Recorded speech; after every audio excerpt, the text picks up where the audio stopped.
I'll never forget the words that sliced through me like a blade. My own son looked me in the eye and told me I wasn't needed anymore, that I had become nothing but a burden. His wife stood beside him, smug, almost relieved, as if finally they could say out loud what they had been thinking for months. In that moment, it felt like my years of sacrifice, my love, my very existence, had been reduced to nothing more than an inconvenience to them. I stood there frozen, stunned, trying to process how the people I had given everything to could discard me so easily. The sting of betrayal cut deeper than anything I had ever known. I wasn't some stranger on the street. I was the mother who raised him, the grandmother who rocked his children to sleep, the woman who had poured decades of her life into making sure he never went without. Yet, in that cold instant, I realized I was disposable in their eyes. My heart ached, not just for myself, but for the memory of the family I thought I had. Every insult I had ignored, every small dismissal I had brushed aside, suddenly came rushing back to me. It was as if all those moments had been building toward this one cruel declaration. I could feel the weight of years pressing on me, not just as a mother, but as a widow who had already lost the love of her life. And now, the people who should have been my safe harbor had turned into the storm that threatened to sink me. But here's the thing, they underestimated me. They thought they had stripped me of everything, that I was too weak, too dependent, too afraid to fight back. What they didn't realize was that I still had one card left to play, a card they could never have imagined. And as I stood there, with tears threatening but not falling, I promised myself one thing: this wasn't the end of my story. It was only the beginning. Because justice, when it finally comes, doesn't just heal wounds, it rewrites the ending. So let me take you back. Let me tell you how I got to that breaking point, and why my so-called weakness became the very thing that set me free. I suppose to understand why those words cut me so deeply, you need to know who I am and how I got here. My name is Margaret. I'm 67 years old, and I've been a widow for almost 3 years now. For most of my life, I was just mom or grandma, the woman in the background making sure everyone else was fed, clothed, and cared for. I wore those titles proudly. They weren't a burden to me, they were my joy. When I married John at 22, we didn't have much. He worked long hours at the factory while I stayed home with the children at first. Later, I took a job at the local bank, not because I wanted a career, but because the bills didn't stop coming, and I wanted to make sure my kids never felt the kind of hunger I had known growing up. I worked double shifts when necessary, saved every coupon, patched clothes until the fabric was almost more thread than material. There were years when vacations were nothing more than a picnic at the park or a drive to the lake, but my kids never complained. I was proud of that. I still remember the little rituals that made our house feel like home. Pancakes every Saturday morning, even if the batter was thin and the syrup was store-brand. Board game nights when the power went out, where laughter echoed louder than the storm outside. Christmas mornings when John and I stayed up until 02:00 wrapping gifts, making sure every stocking was filled, even if we had to cut corners elsewhere. Those moments made the sacrifices worth it. Every tired back, every dollar stretched, every sleepless night, it was all for the people I loved. And when I look back, I don't regret a thing. But love has a way of blinding you too. I didn't notice the small cracks when they first appeared. I brushed off the dismissive tone in my daughter-in-law's voice, telling myself she was just tired or stressed. I overlooked the times my son rolled his eyes when I brought up old family traditions, as if my memories were outdated and embarrassing. I even excused it when they started making decisions for me, like I was a fragile piece of furniture instead of a woman who had managed a household and balanced accounts for decades. It started subtly. A comment about how I should let go of certain things. A sigh when I reminded them of something their father used to say. Little moments that stung. But I swallowed my hurt. Because that's what mothers do. We tell ourselves not to take it personally. That they don't mean it. That maybe we're being too sensitive. But deep down, I felt the shift. I went from being the center of my family to an afterthought. Someone who could be managed rather than cherished. My voice mattered less. My presence became something to tolerate instead of treasure. And still, I stayed quiet. I thought keeping the peace was better than speaking my truth. After all, wasn't family supposed to stick together no matter what? Wasn't love supposed to cover over small hurts? Looking back now, I realized those small cracks weren't harmless. They were the beginning of something much bigger. The first signs of a fracture that would eventually split wide open. I told myself it was just a phase, that things would get better. But the truth is, I was standing at the edge of a storm I didn't yet see. And when that storm finally broke, it nearly swept me away. At first, I tried to convince myself that the little slights and dismissals didn't mean anything. Families go through phases, I told myself. Maybe they were just busy. Maybe I was reading too much into things. But soon, those small cracks widened into something harder to ignore. It started with money. I lived on a fixed income after John passed. My Social Security check stretched carefully across groceries, utilities, and the little extras I needed to keep my independence. When my son suggested I move in with him and his wife, he framed it as though they were doing me a favor. He said it would save me money, that it was practical and safer. I wanted to believe that. I wanted to think it came from love. But once I settled into their home, things shifted. At first, I offered to help with groceries, thinking it was only fair since I was sharing their roof. Before long, though, my entire check seemed to vanish into household expenses. Rent, utilities, food, it all added up to nearly everything I had. The unspoken truth was clear. I wasn't living there as family. I was living there as a tenant who still had to carry my weight. And it wasn't just the money. Slowly, I became the unpaid housekeeper. I cooked most meals, cleaned the kitchen after gatherings, folded their laundry when they left it in piles. If I hesitated, there was always that sharp look from my daughter-in-law, that silent reminder that I owed my keep. My son stayed quiet, letting her voice speak for both of them. The emotional toll was heavier than the physical work.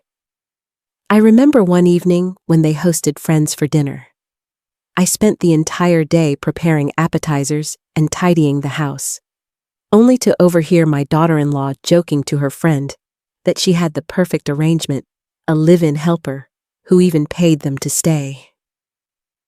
I stood there in the kitchen, holding a tray of empty glasses, and felt the humiliation sink in. I smiled politely through the rest of the night, but inside, something cracked. The hardest part was how invisible I became. My thoughts didn't matter. My presence was more nuisance than comfort. Decisions about family holidays were made without me. Even the grandkids, whom I adored, were used as leverage. I was often called on to babysit, not because they valued my time with the children, but because I was convenient and free. I endured it quietly, swallowing my pride. I told myself that keeping the peace was worth more than speaking up. But each day, my dignity slipped further away. I began to feel like I had been reduced to nothing more than labor and a bank account. The breaking point came the day they suggested I move into the basement. They spoke as though it was an upgrade, telling me it would give me privacy and independence. But I knew what it really meant. They wanted me out of sight, tucked away where I wouldn't intrude on their perfect life. To them, I wasn't family anymore. I was an inconvenience to be managed, hidden. That night, as I sat in the upstairs bedroom, I felt the walls close in on me. It wasn't just about a basement. It was about what I had allowed myself to become in their eyes. My sacrifices had been forgotten, my love dismissed, my worth diminished to dollars and chores. And in that moment, the sorrow I carried began to turn into something else, a quiet, simmering strength. Because deep down, I knew this wasn't where my story ended. Something inside me whispered that a reckoning was coming, and soon I would find the power I thought I had lost. The night they told me I would be moved into the basement, I sat alone in my room and felt something inside me collapse. For the first time, I wondered if maybe they were right. Maybe I was just a burden, too old, too fragile, too dependent. I cried quietly into the pillow so no one would hear. But when the tears finally stopped, I noticed something tucked away in my purse. A simple slip of paper I had carried with me for years, my weekly lottery ticket. I had played the same numbers faithfully for decades, birthdays, anniversaries, milestones that shaped my life with John. It was a ritual that kept me connected to him, a small hope that maybe one day life would surprise me. That night, I turned on the late news more out of habit than anything. My mind was still heavy with thoughts of the basement when the winning numbers appeared on the screen. For a moment, I thought I misheard. I leaned closer, heart pounding, as the announcer read them again. One by one, each number matched mine. My hands trembled as I reached for the ticket in my purse, comparing it against the screen. 7, 14, 23, 31, 45. Powerball 18. Every single one matched. Shock froze me in place. I whispered to myself that it couldn't be real, that it had to be some cruel trick of my imagination. But there it was, printed in black and white. After years of being overlooked, dismissed, and treated as nothing, fate had quietly placed power back into my hands. $53 million worth of power. At first, I didn't know what to do. Part of me wanted to run downstairs and share the news, to celebrate like families are supposed to. But then I remembered the way they looked at me as an obligation, a problem to be managed, a tenant to be charged. And in that instant, my hesitation melted away. I realized this wasn't just luck. It was justice, a second chance to stand tall. I could feel the despair lifting, replaced with a determination I hadn't felt in years. For the first time since John passed, I knew I wasn't powerless. That night, as I slid the ticket safely back into my wallet, I made a silent vow. They would never see me as weak again.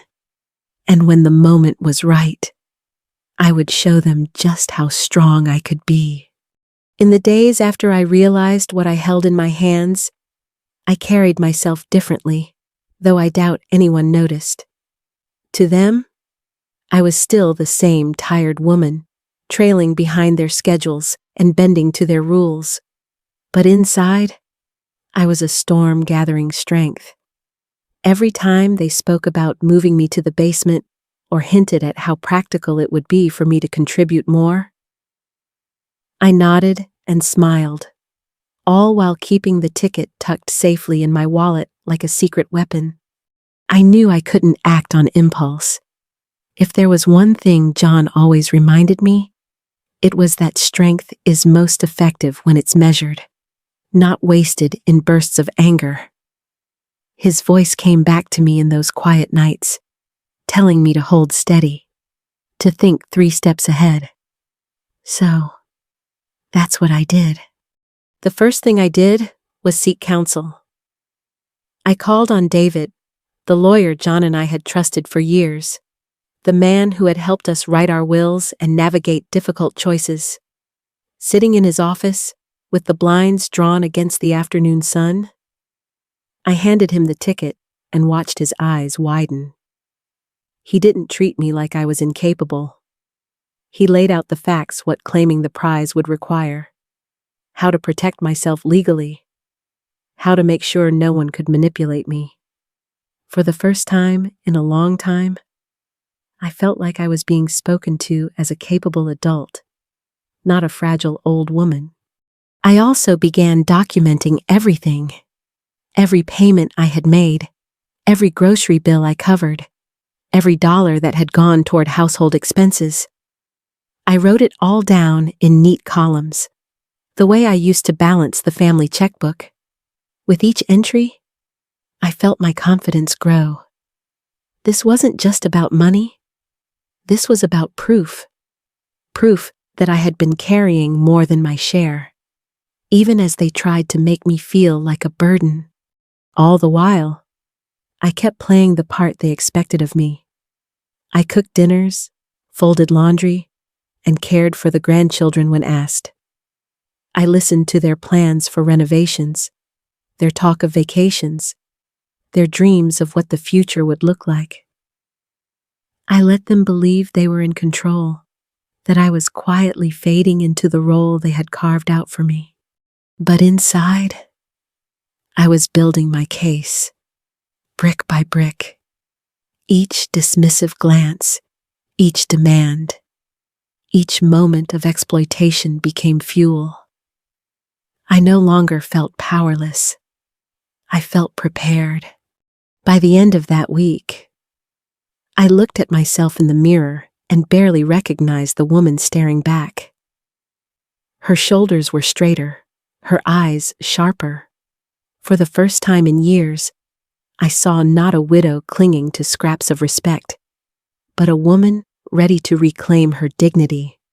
And I knew the time was coming soon. The reveal would not be loud or chaotic.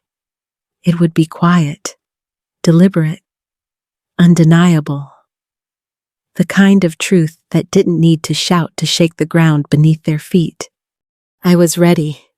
The moment finally came on a Sunday afternoon. They had gathered in the living room, talking about renovations again, tossing around ideas of what my new space in the basement would look like. I sat quietly, listening, letting them go on as though I were already invisible. When the conversation turned to how much they could save by cutting corners, I decided it was time. I placed my notebook on the coffee table, the one where I had recorded every expense, every dollar I had contributed. At first, they didn't even look up. But when I began to speak, slowly and calmly, their chatter died away. I told them I had been paying more than my share, that I had carried the household far beyond what they admitted. Their faces shifted from annoyance to unease. Then I reached into my purse and laid down the lottery ticket. I didn't wave it or shout. I simply set it there like a quiet truth. For a heartbeat, the room went silent. Then the realization dawned, and their expressions changed: shock, disbelief, a flicker of panic. They had thought they controlled everything. In that instant, they saw how wrong they were. I told them plainly that the ticket was mine, that I had played those numbers for decades, and that the winnings belonged to me alone. I reminded them that I had endured their dismissals, their demands, their cold talk of moving me to the basement, and yet here I was, standing taller than I had in years, with the power to walk away at any moment. They scrambled for words, fumbling excuses about family, about misunderstanding. I let them speak, but I didn't waver. My voice stayed steady, firm. I wasn't angry. I wasn't loud. I didn't need to be. Truth has a weight of its own, heavier than any raised voice. For the first time in years, I felt the balance shift. I was no longer the dependent, no longer the burden they imagined me to be. I was the one holding the future in my hands, and as I stood, ready to leave that room, I knew this was the turning point. Nothing would ever be the same again. The silence in that living room was almost deafening. For years, I had been the one shrinking into quiet corners. But now, it was them, frozen, mouths half open, scrambling for explanations that wouldn't come. I could see it in their eyes, the realization that the life they thought they were planning with my money had just evaporated. And just when they thought they had absorbed the worst of it, I gave them the final blow. I told them about the trust John had set up before he passed, a quiet act of love to make sure I was never left vulnerable. $500,000, invested in growing, waiting for me all this time. He must have known, even then, what kind of people they could become. I watched as the weight of that truth settled over them, heavier than the lottery ticket itself. Not only had I been the one carrying them financially, but they had been drowning in debts I already knew about. Their house of cards collapsed right there in front of me, and for the first time in years, I felt no shame, no guilt, only freedom. I stood tall, knowing I was finally, truly untouchable.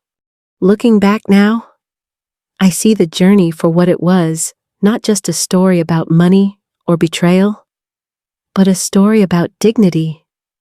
For so long, I allowed myself to believe that love meant enduring anything, even mistreatment. I told myself that keeping the peace was more important than protecting my own worth. But the truth is, love without respect is not love at all. My son and his wife showed me something I never wanted to face, that even family can take advantage of you if you let them.